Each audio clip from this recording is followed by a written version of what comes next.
Okay, we're going to work on an underhook, which is a form of a control tie. And there's really two different kinds of underhook. So it's called an underhook because I've got a hook under his arm, right? So I've got the underhook. He's actually got the overhook here, which we'll cover in a different video. But this underhook is a very solid control tie. Now I've got my underhook with my hand over his shoulder, right? Which this is going to really be more useful with kind of chasing leg attacks or snap downs, right? So I still want to maintain head position with this kind of an underhook, right? Where I've got my hand over his shoulder. So this allows me to lift, right? This allows me to pull and lift. This allows me to pull. This allows me to snap. This allows me to step in and lift, right? So there's a lot of different things that I can do with this underhook.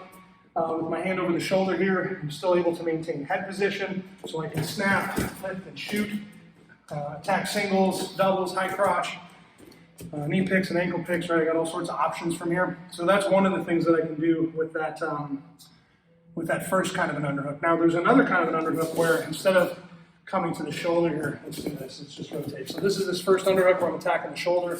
The second underhook, I'm really stepping in and attacking the body, right? So again, I'm reaching across. If I can even get to his far hip, I will, but most guys aren't gonna let you get there. But really, I'm stepping in and attacking the body, and you can see how I don't really need to be as focused on maintaining head position from here. I'm really attacking the hips and stepping into him, right? But again, this position allows me to lift, allows me to chase the body lock, right? Allows me to lift and chase the body lock. Also allows me to pull, right? So I have all of those options from an underhook.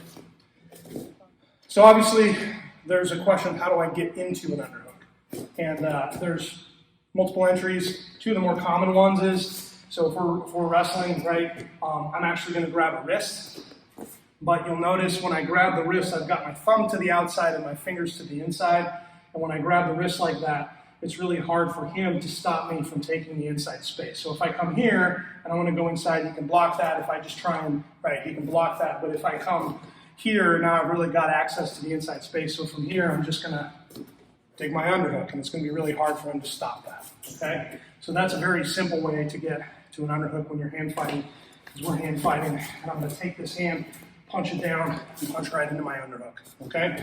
Another real common entry into the underhook is guys will club on the back of the head and then punch an underhook, right?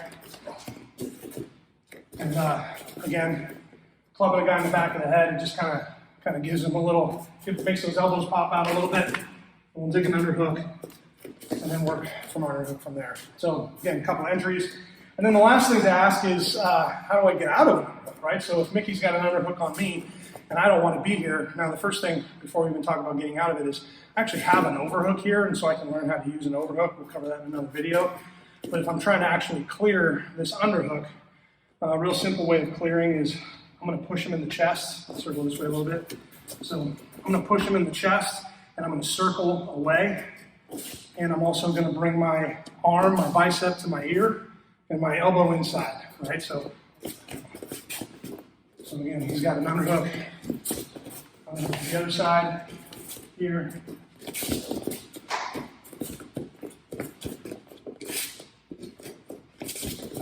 All right, so that's how we clear an underhook.